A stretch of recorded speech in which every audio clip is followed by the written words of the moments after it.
Board exam में आएगा। तो पहला रीऑर्डरिंग सेंटेंसेस है on Sunday play we evening the hockey in. ठीक है, आपको इसको रीऑर्डर करना है, सब्जेक्ट ऑब्जेक्ट वर्ब ऐसे करके अच्छे से लिखना है। ठीक है, पहले सब्जेक्ट फिर वर्ब फिर ऑब्जेक्ट फिर अदर वर्ड। ठीक है, तो ऐसे आप लोगों को लिखना है कि ऑन संडे, और यहाँ आपका रीऑर्डरिंग है on Sunday playing we evening the hockey in. अब इसको आप कैसे लिखोगे, सबसे पहले आप याद रखना ध्यान से, मैं इसको अच्छे से लिखता हूँ। ठीक है, रीऑर्डर करता हूँ व्यवस्थित। तो देखो यहाँ लिखना है ऑन संडे, सबसे पहले आपको लिख देना है। ठीक है, ऑन संडे, सॉरी संडे। ठीक है, ऑन संडे, ये संडे है। ठीक है, अब आपको लिखना है यहाँ सब्जेक्ट। ठीक है, तो यहाँ जो वी है, वी वो हमारा सब्जेक्ट हो गया। Helping verb is are am was were had have had वो तो है नहीं। ठीक है, तो आप लोग डायरेक्टली वर्ब लिखो, तो प्ले। ठीक है, प्ले एंड फिर आपका ऑब्जेक्ट है हॉकी, हॉकी। ठीक है, hockey and in the evening, in the evening. ये हमारा हो गया reordering sentences. On Sunday we play hockey in the evening. देखो सबसे पहले ऑन संडे मैंने लिखा क्योंकि अगर आपका मान लो आपका जो ऑब्जेक्ट है वहाँ आपका इवनिंग है ही, तो आपको आगे लिख देना है on Sunday we play hockey in the evening. ठीक है, ये हमारा पहला रीऑर्डरिंग सेंटेंसेस है, बोर्ड एग्जाम के लिए वेरी इंपॉर्टेंट है। अब दूसरा आप लोग समझो ध्यान से, दूसरा है him give eat to something please. अब यहाँ जो है प्लीज शब्द आया तो सबसे पहले आपको प्लीज ही लिखना है। ठीक है, प्लीज। ठीक है, give him, please give him, please give him. ठीक है, अब यहाँ देखो समथिंग है कुछ, यानी कि समथिंग का मतलब कुछ, तो यहाँ समथिंग कोई चीज है। ठीक है, समथिंग टू ईट खाने के लिए, बस हो गया, please give him something to eat. ठीक है, तो ये हमारा दूसरा मोस्ट इंपॉर्टेंट रीऑर्डरिंग सेंटेंसेस है। अब हम लोग तीसरा मोस्ट इंपॉर्टेंट देखते हैं, लिखा हुआ है to want see I Taj the brother with my. अब इसको आपको रीऑर्डरिंग करना है, तो सबसे पहले यहाँ आई है तो आई आपका सब्जेक्ट हो जाएगा, ही सी इट आई या फिर कोई नाम है तो वो आपका सब्जेक्ट होता है। ठीक है, जहाँ तक है I want to see, to see. ठीक है, the Taj with my brother, with my brother. ठीक है, तो ये हमारे हैं रीऑर्डरिंग सेंटेंसेस। देखो अगर आपके ऑब्जेक्टिव में आए तो लाइक आपका ये है तो आपका ऑप्शन में ऐसा रहे तो आप उसको टिक कर देना सही का। अगर आप लोगों का 2 नंबर में आए तो फिर ऐसे ही लिखना है जैसा मैंने बताया। ठीक है, तो ये मैंने आपको फर्स्ट इंपॉर्टेंट ऑब्जेक्ट आपका important reordering, second and third 3 important reordering sentences बताए हैं जो बोर्ड एग्जाम के लिए वेरी इंपॉर्टेंट है। ये आप लोग रीऑर्डरिंग का जो टॉपिक है वो अच्छे से समझ लो। ठीक है, रीऑर्डरिंग सेंटेंसेस का जो ये टॉपिक है बहुत इंपॉर्टेंट है, और अगर आपने समझ लिया तो फिर आपका रीऑर्डरिंग सेंटेंसेस बिल्कुल कंप्लीट हो जाएगा। ठीक है, तो अब हम लोग देखते हैं अगला जो है हमारा टॉपिक। अभी तक हम लोगों ने रीऑर्डरिंग सेंटेंसेस देखा, अब हम लोग देखते हैं एक्टिव पैसिव। तो अब हमारा दूसरा टॉपिक जो है वो एक्टिव पैसिव है। ये आपके 2 नंबर में आता है, एक यानी कि 2 एक्टिव पैसिव रहेगा बोर्ड एग्जाम में। कोई एक अगर आप करोगे तो आपको मिलेगा 2 मार्क्स। कितना मिलेगा? 2 मार्क्स। ठीक है, तो यहाँ आप लोग एक्टिव एंड पैसिव वाइज ध्यान से समझना, बहुत ही ज़्यादा इंपॉर्टेंट है ये question, active and passive wise जो मैं आप लोगों को बताने वाला हूँ। ठीक है, 3 हम लोग देखेंगे इंपॉर्टेंट। तो सबसे पहला हमारा इंपॉर्टेंट एक्टिव पैसिव लिखा हुआ है people always admire freedom fighters. क्या लिखा हुआ है? पीपुल जो है ऑलवेज एडमायर फ्रीडम फाइटर्स। तो आपको ये पता है कि भाई हमें एक्टिव पैसिव में ऑब्जेक्ट को सब्जेक्ट और सब्जेक्ट को ऑब्जेक्ट बनाना पड़ता है। ठीक है, इतना समझना। तो यहाँ हमें सब्जेक्ट जो है सबसे पहले ये देखो कि हमारा कौन सा टेंस है। तो यहाँ पीपुल ऑलवेज यानी कि हमारा एडमायर फ्रीडम फाइटर्स, तो ये हमारा प्रेजेंट इंडेफिनिट है। कौन सा है? प्रेजेंट इंडेफिनिट, क्योंकि यहाँ हमारा कोई भी आपका फर्स्ट सेकंड थर्ड फॉर्म है नहीं वर्ब की, और यहाँ कोई भी हेल्पिंग वर्ब नहीं है। ठीक है, तो ये हमारा है प्रेजेंट इंडेफिनिट। तो सबसे पहले आपको यहाँ ऑब्जेक्ट लिखना होगा। तो यहाँ फ्रीडम फाइटर्स हमारा ऑब्जेक्ट है। तो यहाँ आप पैसिव बनाते समय सबसे पहले आप ऑब्जेक्ट लिखो, आगे उसको सब्जेक्ट बना लो पैसिव वॉइस में। Freedom fighters. अब यहाँ फाइटर्स का मतलब बहुत सारे लोग हैं, ठीक है। तो यहाँ इज आर एम क्या प्रयोग किया जाएगा, आर प्रयोग किया जाएगा, ठीक है, क्योंकि ये बहुवचन हो चुका है, ठीक है। तो अब आप यहाँ ऑलवेज लिख दो, जो आपका ऑलवेज है, ठीक है। अब आपको वर्ब लिखना है एडमायर, लेकिन यहाँ ध्यान रखना कि जो वर्ब है हमेशा वर्ब की थर्ड फॉर्म यूज किया जाता है। अगर आप एक्टिव से पैसिव में चेंज कर रहे हो तो हमेशा आपको वर्ब की थर्ड फॉर्म ही यूज करना है, और बाई लगा के आपको सब्जेक्ट लिख देना है, बाई द पीपुल, ठीक है, पीपुल। तो ये हमारा हो गया freedom fighters are always admired by the people. बहुत आसान है, कुछ भी नहीं है। दूसरा देखो, who wrote the application, who wrote the application, ये इस टाइप का अगर हु वाला है ना तो बहुत आसान होता है। बाई हुम लिखो, सबसे पहले हु को हुम में बदल दो, बाई हुम, बाई हुम। अब ये रोट है यानी कि वर्ब की सेकंड फॉर्म है, यानी कि हमारा पास्ट इंडेफिनिट है, तो वाज या वेयर का प्रयोग किया जाएगा, तो वाज लगाओ। फिर आपको ऑब्जेक्ट लेना है, पूरा सिंपल की तरह बना लो, द एप्लीकेशन, ठीक है। राइट का थर्ड फॉर्म रिटन, बस हो गया, ठीक है। तो ये हमारा दूसरा most important active and passive voice है। देखो ये हमारा एक्टिव है सबसे पहला, ठीक है, ये ए से एक्टिव, और हमने इसको चेंज किया पैसिव वॉइस में, ठीक है, इसको हमने चेंज किया है पैसिव वॉइस में, ठीक है। एक्टिव आपका होता है, उसको आपको चेंज करना होता है पैसिव वॉइस में। जैसे तीसरा देखो, I know him very well, तो I know him very well, him जो है वो आपका ऑब्जेक्ट है, तो यहाँ आप इसको सब्जेक्ट बना लो ही, क्योंकि ये आपका कौन सा टेंस है, प्रेजेंट इंडेफिनिट है, ठीक है। ही इज, अब देखो वेल, नो, नो का थर्ड फॉर्म नोन। अब यहाँ बाई से नहीं, टू से, ठीक है, टू मी। अगर यहाँ नो शब्द आए तो याद रखना कि हम लोग जो सब्जेक्ट है उसके आगे वाई का प्रयोग नहीं करेंगे, बल्कि टू का प्रयोग करेंगे, ठीक है। तो ये हमारे तीन इंपॉर्टेंट क्या है, एक्टिव एंड पैसिव वॉइस, पहला, दूसरा और तीसरा, ये तीन इंपॉर्टेंट हमारा एक्टिव पैसिव है। ये आपका एक्टिव है, ये पैसिव वॉइस है, ठीक है। तो एक्टिव एंड पैसिव वॉइस भी आपको समझ में आ गया। पहले आपको रीऑर्डरिंग सेंटेंसेस समझा, अब आपको एक्टिव एंड पैसिव वॉइस समझना, ठीक है। अब हम लोग देखेंगे डायरेक्ट इनडायरेक्ट। जो डायरेक्ट इनडायरेक्ट नरेशन होता है वो, ठीक है। तो सबसे पहला डायरेक्ट इनडायरेक्ट ध्यान से समझना, बहुत इंपॉर्टेंट है। लिखा हुआ ही सैड टू अस, फिर comma inverted comma, why are you sitting ideal, ठीक है, इडिल, यानी कि इसका मतलब होता है आलसी, ठीक है।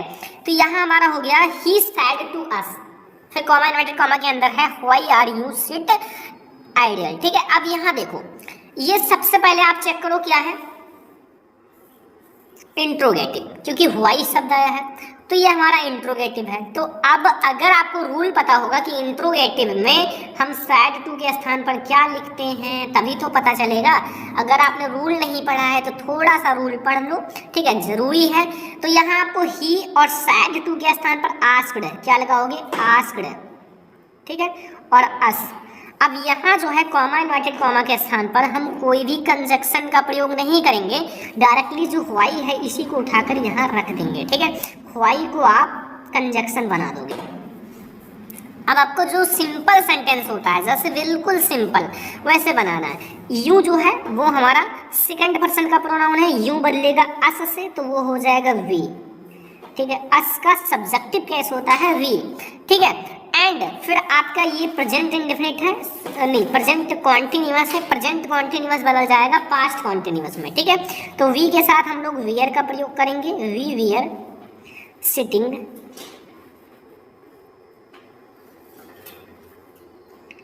आइडियल, ठीक है। बस कुछ नहीं है, बस थोड़ा सा आपको ध्यान रखना है कि हर एक जो है प्रेजेंट पास्ट में बदल जाता है, ठीक है। अब यहाँ हमारा प्रेजेंट कॉन्टिन्यूअस था तो पास्ट में बदल गया, वी वियर हो गया, ठीक है, सेटिंग। तो ये आपका हो गया, बहुत ही आसान तरीके से मैंने आपको बताया है और आई होप आपको बहुत अच्छे से समझ में आ गया होगा। और एक बात याद रखना कि आपके बोर्ड एग्जाम में ज़्यादा जो है वो क्या आता है, इंट्रोगेटिव वाला ही, ठीक है, या फिर प्लीज वाला आता है। तो इन सब टाइप का थोड़ा सा फोकस कर लेना है, ठीक है। जैसे यहाँ लिखा हुआ है Kanak said to him will the teacher not teach us today, ये भी हमारा क्या है, इंट्रोगेटिव है। बट ये जो है ये क्या है, ये वर्ब आपको हेल्पिंग वर्ब आगे मिला है, और यहाँ जो हमारा ये आपको क्वेश्चन वर्ड आगे मिला है। इसमें थोड़ा सा चेंजेस होता है दोनों में, ठीक है। जैसे देखो मैं बना रहा हूँ कनक, सैड टू के स्थान पर आस्क्ड, ठीक है, ये ध्यान रखना ये सेम ही होता है, आस्क्ड का ही प्रयोग किया जाएगा, हिम। अब देखो कॉमा इन्वर्टेड कॉमा के स्थान पर यहाँ हम लोग क्या वही क्वेश्चन वर्ड लगा देते थे, बट यहाँ जो है आपको इफ या वेदर का प्रयोग करना है, तो हम लोग इफ का प्रयोग करेंगे, ठीक है। वेदर आपको हार्ड लगेगा, लेकिन इफ जो है 2 अक्षर का है, लिख दो। फिर आपको द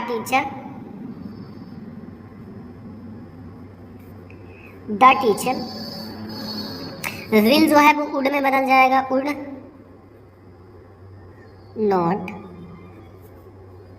टीच, ठीक है। फिर यहाँ देखो देम, और जो हमारा, ठीक है, ये जो अस है, अस ये बदल जाएगा देम में, ठीक है।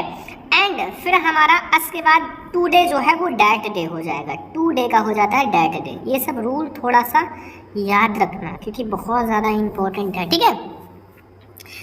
तो ये हमारा हो गया दूसरा डायरेक्ट इनडायरेक्ट। तीसरा आप लोग समझो, थोड़ा सा इसमें चेंजेस है, जैसे do you know the way to the station I said to Ankit. तो अब आपको ये जो है ये आपका पीछे है और ये आगे है, तो इसको आपको आगे ही बनाना है, आई सेड टू अंकित, ठीक है। ये भी हमारा वही है, आई सेड के स्थान पर, सेड टू के स्थान पर आस्क्ड लग जाएगा, आई आस्क्ड अंकित। अब इफ लगा दो, सेड यहाँ जो कॉमा इन्वर्टेड कॉमा के स्थान पर इफ। अब देखो ध्यान से, इफ हमने लगाया, अब यू जो है वो सेकंड पर्सन का प्रोनाउन है, तो वो बदलेगा अंकित से, तो वो हो जाएगा ही।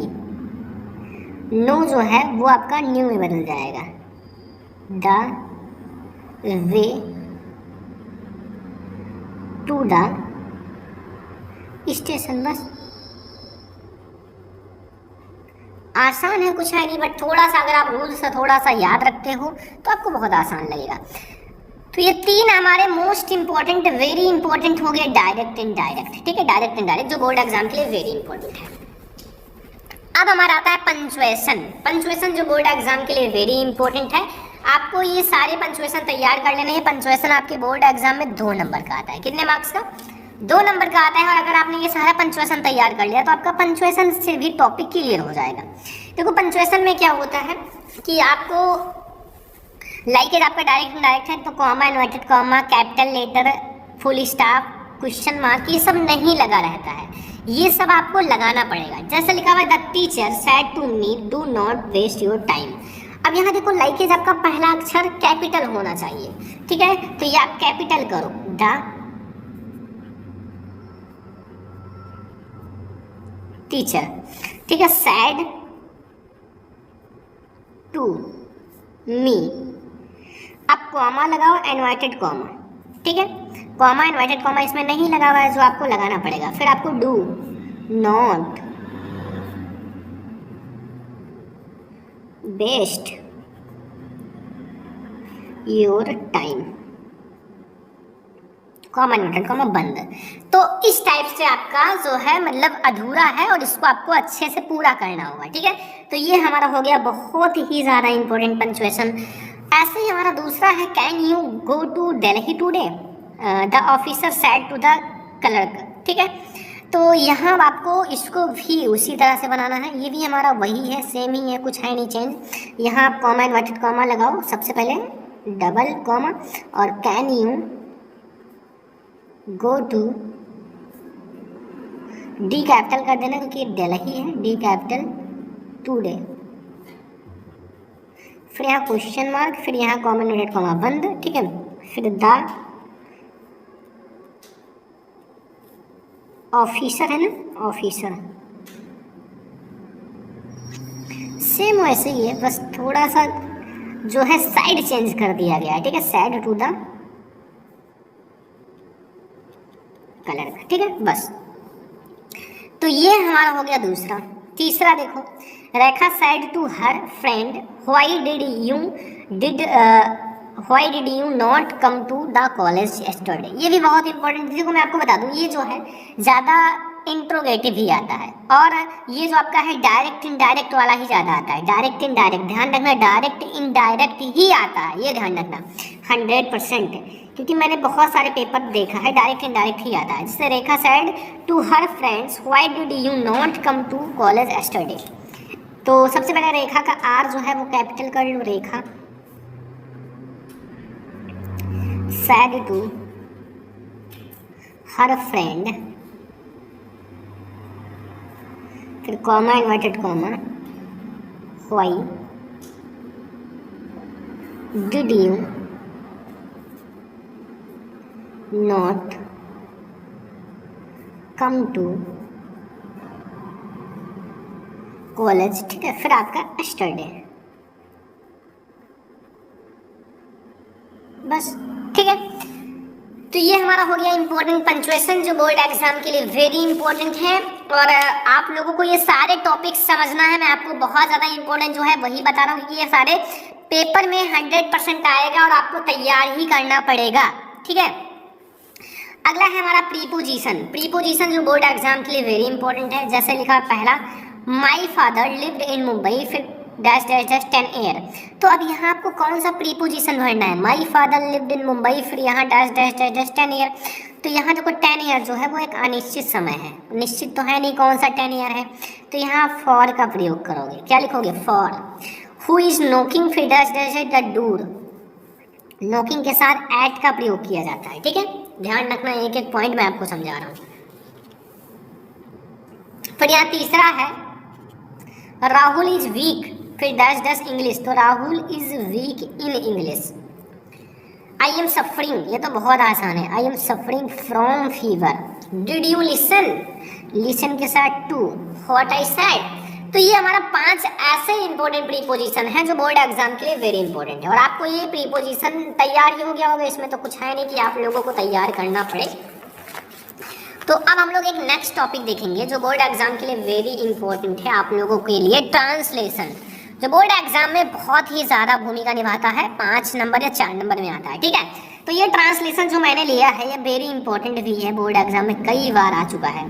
ध्यान से समझना, बोर्ड एग्जाम के लिए वेरी इंपॉर्टेंट ट्रांसलेशन है, और ये ट्रांसलेशन कैसे बनाओगे वो भी आप लोगों को समझाया जाएगा बहुत ही अच्छे से। सबसे पहले आप ट्रांसलेशन को पढ़िए। ईश्वर चंद्र विद्यासागर एक योग्य अध्यापक थे, कई विद्यार्थी उसके पास या उनके पास पढ़ने आते थे।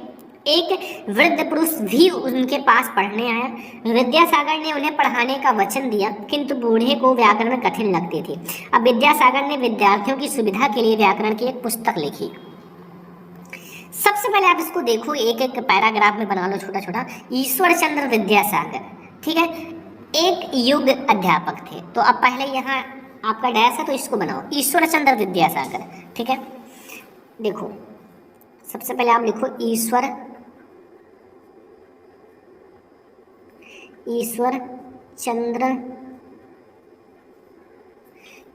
चंद्र विद्यासागर।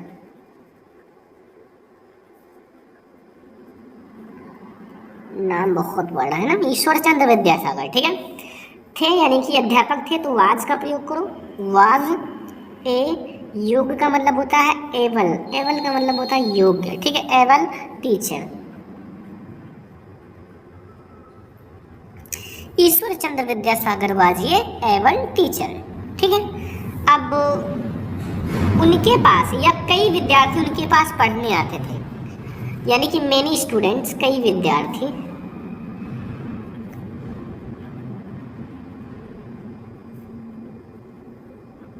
मैनी स्टूडेंट्स, ठीक है, मैनी स्टूडेंट्स यानी कि क्या करते थे, उनके पास पढ़ने आते थे, ठीक है। तो many student used to come, उनके पास यानी कि टू हिम, उनके पास क्या करना, टू स्टडी, पढ़ने के लिए, ठीक है। एंड एक वृद्ध पुरुष भी उनके पास पढ़ने आया। कौन आया, एक वृद्ध पुरुष यानी कि एन ओल्ड मैन, ठीक है, एन ओल्ड मैन। टू केम यानी कि आया, टू केम यानी कि वहां आया था क्या करने के लिए, टू केम टू हिम, उनसे ठीक है, sorry, to him,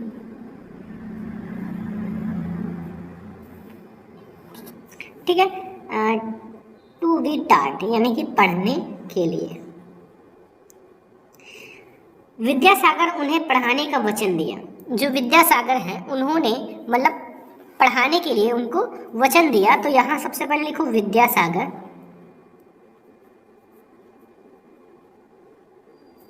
Vidyasagar gave यानी कि दिया, क्या दिया, ए वर्ड्स टू हिम, उनको वचन दिया क्या करने के लिए, टू टीच हिम, उन्हें पढ़ाने के लिए। ठीक है, टू टीच हिम। तो यहाँ तक आपको समझ में आ गया कि मतलब विद्यासागर ने उन्हें पढ़ाने का वचन दिया। ठीक है, तो विद्यासागर यहाँ आपका गेव है, gave words to him to teach him. ठीक है, तो यहाँ हो गया यहाँ तक। फिर किंतु, किंतु बूढ़े को व्याकरण कठिन लगती थी। क्या लगता था? व्याकरण। बट का मतलब होता है किंतु।